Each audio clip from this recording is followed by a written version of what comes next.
I've reviewed the projections. The board needs to see this. How bad is it? It's urgent. We need to act. I see. There, hunched over her immaculate desk, was Victoria Winters, the formidable CEO known for her steel nerves and razor-sharp business instincts, sobbing silently into her hands. When she looked up and saw him, time seemed to stand still. Neither spoke. Then came her whispered request that would change both their lives forever. If you're gripped by this story already, please hit that like button and subscribe to catch more emotional human stories that remind us we're all fighting battles others know nothing about. Your support helps us share these powerful moments that connect us all. The morning had started like any other for Jason. He'd woken at 5:30 a.m., packed Emma's lunch, braided her hair the way she liked it, he'd finally mastered it after countless YouTube tutorials, and dropped her at before-school care. At 35, being a single dad to an 8-year-old wasn't what he'd planned, but after Melissa's sudden passing 3 years ago, he'd learned to rebuild their lives one day at a time. "Daddy, don't forget it's Parents' Career Day tomorrow," Emma had reminded him, her blue eyes, so like her mother's, serious beneath her bangs. "You promised you'd come this time." "I won't forget, EMS. I've already cleared it with work." He kissed her forehead, though worry gnawed at him. Taking time off was always complicated at Winters Innovation, where he'd worked as a financial analyst for 6 years. The company had been good to him, especially after Melissa died. They'd given him flexibility when he needed it most. But Victoria Winters had taken over as CEO 18 months ago, and the culture had shifted. Not necessarily for the worse, profits were up, and the company was thriving, but Victoria ran a tight ship.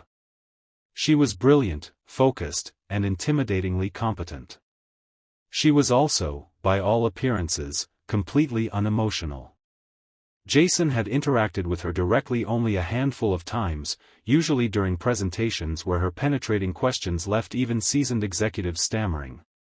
Ellis, she'd call him, never Jason, always with a clipped efficiency that made him feel simultaneously valued for his work and invisible as a person. As he settled at his desk that morning, his supervisor Mark stopped by. "Jason, Ms. Winters needs the Porter analysis before her 2 p.m. Can you finalize it and take it up yourself? She specifically requested you." Jason's stomach tightened. "Did she say why?" Mark shrugged. "You know how she is. Specific about what she wants, vague about why she wants it." The morning flew by as Jason polished the report. At 1:30, he gathered the printouts and digital presentation, checked his tie in his phone's reflection, and headed to the executive floor. Victoria's assistant wasn't at her desk, unusual for the meticulously organized CEO's office. The door to Victoria's office was slightly ajar. Jason knocked lightly. When no answer came, he knocked again, louder. Still nothing. He hesitated, then pushed the door open a few inches. "Ms. Winters? I have the Porter analysis you requested." That's when he heard it, a muffled sound somewhere between a gasp and a sob. Concern overrode protocol, and he stepped into the office. Victoria sat at her desk, shoulders shaking, face buried in her hands. Her usual perfect posture was crumpled, her sleek dark hair falling forward to hide her face. A framed photograph lay face down on her desk. Jason's first instinct was to retreat silently, pretend he'd seen nothing. But something, perhaps the same instinct that had helped him comfort Emma through countless nightmares and skinned knees, kept him rooted to the spot. "I'm sorry," he said softly. "I can come back." Victoria's head snapped up. For one unguarded moment, Jason saw raw pain in her eyes before her professional mask slipped back into place. She straightened, quickly wiping her cheeks with the back of her hand. "Ellis." Her voice was steady, though slightly hoarse. "I didn't hear you knock. I should have waited for a response. I apologize for intruding." He stepped forward and placed the folder on her desk, eager to escape the awkwardness. As he turned to leave, Victoria spoke again. "Wait." Jason turned back. She was looking at him with an expression he couldn't read. "Please close the door." He did as she asked, his mind racing through possible scenarios. Was he about to be fired for witnessing her moment of vulnerability? Victoria took a deep breath. "What I'm about to ask you is highly unorthodox, and you're free to decline." Jason nodded, bracing himself. "Would you?" She faltered, then squared her shoulders. "Would you sit with me for a moment and tell me about your daughter?" Of all the possible requests, this was the last thing Jason expected. "My daughter?" Victoria gestured to the chair across from her desk. "Emma, isn't it? You have her picture on your desk. She must be 7 or 8 now." "8, Jason confirmed, cautiously taking the seat. "She'll be 9 next month." Victoria nodded, then slowly turned over the framed photograph on her desk. It showed a young girl, perhaps 12 or 13, with Victoria's same dark hair and serious eyes. "Today would have been my daughter's 21st birthday, Victoria said quietly. "Leukemia took her when she was 13. The revelation hit Jason like a physical blow. In 18 months of Victoria's leadership, no one had mentioned she'd had a child, let alone lost one. The ruthlessly efficient CEO suddenly appeared in a completely different light. "I'm so sorry," Jason said, the words feeling wholly inadequate. "I lost my wife to a car accident 3 years ago." "Not the same, I know, but..." "It's loss," Victoria said simply. "Different kinds, but still loss." A silence fell between them, not entirely uncomfortable. "Emma loves science," Jason found himself saying. "She collects rocks and labels them. Has a microscope she saved her allowance for 6 months to buy." A small, sad smile touched Victoria's lips. "Chloe was the same way. By 10 she could name every constellation visible from our backyard." For the next 30 minutes, Jason talked about Emma, her determination to learn skateboarding despite repeated falls, her habit of reading with a flashlight under the covers, her recent campaign to adopt a dog. Victoria listened intently, occasionally sharing brief stories about Chloe. When Jason mentioned tomorrow's career day, Victoria's expression changed. "You'll be attending?" "Yes, I promised Emma. I've already put in for the time off." Victoria nodded. "Of course." She glanced at her watch. "I've kept you too long." "Thank you, Ellis. For the report and the rest." Jason stood, sensing the conversation had reached its natural conclusion. "You're welcome, Ms. Winters." As he reached the door, Victoria spoke again. "And Ellis? I'd appreciate your discretion regarding what you saw today." "Of course," he assured her, though he was surprised she felt the need to ask. The next day at Career Day, Jason sat awkwardly in a tiny chair as Emma proudly introduced him to her classmates. He explained what a financial analyst did, simplifying concepts for third graders while trying to make spreadsheets sound exciting. He was just wrapping up when the classroom door opened.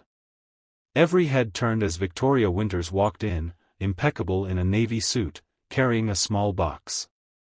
"I apologize for interrupting," she said to the startled teacher. "I'm Victoria Winters, CEO of Winters Innovation. I was hoping I might add something to Mr. Ellis's presentation." For 15 captivating minutes, Victoria explained how companies like hers use the numbers people like Jason worked with to make important decisions. She showed the children circuit boards from their newest products and answered their eager questions. Emma beamed with pride, especially when Victoria mentioned how valuable her father's work was to the company.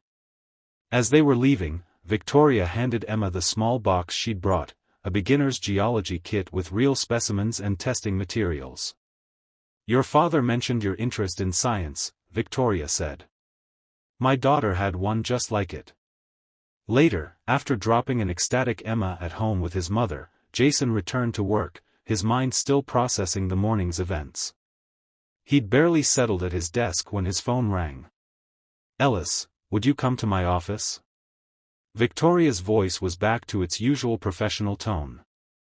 When he arrived, she was standing by the window, gazing out at the city.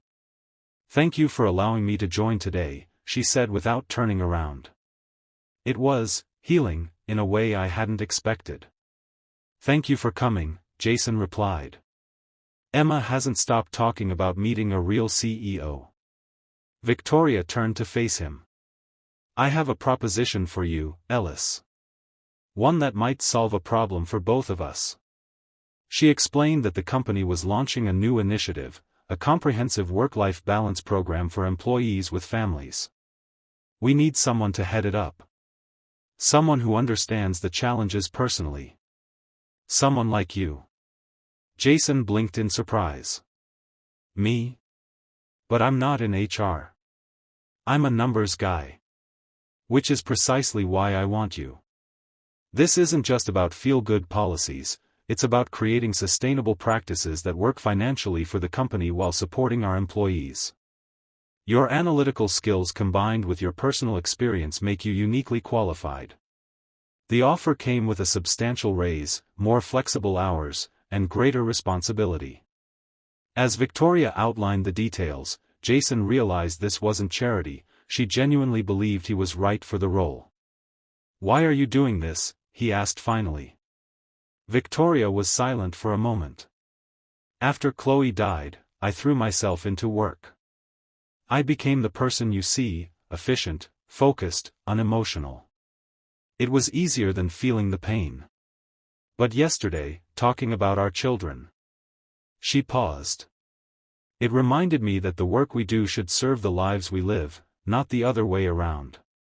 She straightened, her professional demeanor returning. "Of course, if you're not interested." "I am," Jason said quickly. "I'm very interested. I just want to be sure I'm being chosen for my capabilities, not out of pity." Victoria's eyebrow arched. "That's not how I built this company, Ellis. I don't make business decisions based on sentiment." Jason nodded, accepting both the opportunity and the gentle rebuke. "When do I start?" 6 months later, Winter's innovation was featured in Business Week for its groundbreaking family-friendly policies. The article highlighted increased productivity, improved employee retention, and stronger team morale under the new initiatives. Jason's department had expanded to 5 people, all working to refine and develop programs that supported employees while maintaining the company's competitive edge. Emma had joined a weekend science program sponsored by the company, where she was flourishing. Victoria remained a demanding CEO, but subtle changes had transformed the company culture.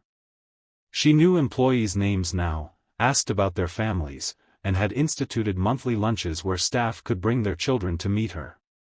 On the anniversary of Chloe's death, Jason found himself once again knocking on Victoria's office door, this time deliberately. She looked up as he entered, her eyes tired but dry. "Emma made this for you," he said, placing a small wrapped package on her desk. She insisted on delivering it today specifically. Inside was a handmade star chart, carefully drawn and labeled in a child's meticulous handwriting. A note attached read, "Ms. Winters, Dad said your daughter loved stars. I thought maybe you could see the same ones she used to see. From Emma." Victoria traced the constellations with her fingertip, then looked up at Jason. "Please thank her for me.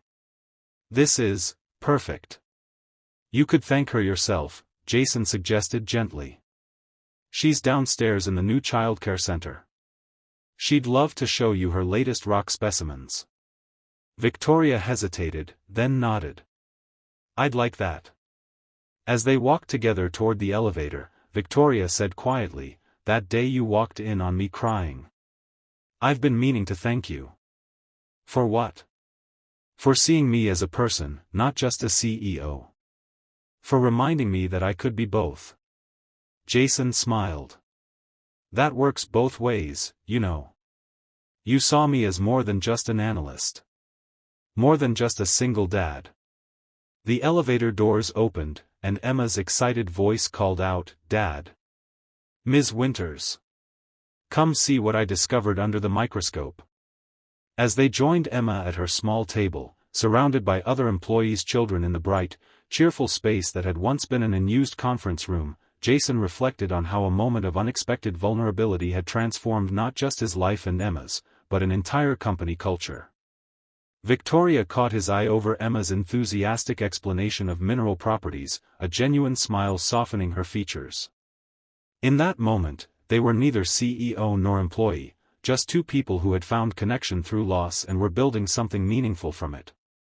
Sometimes the most shocking requests turn out to be exactly what we need to hear.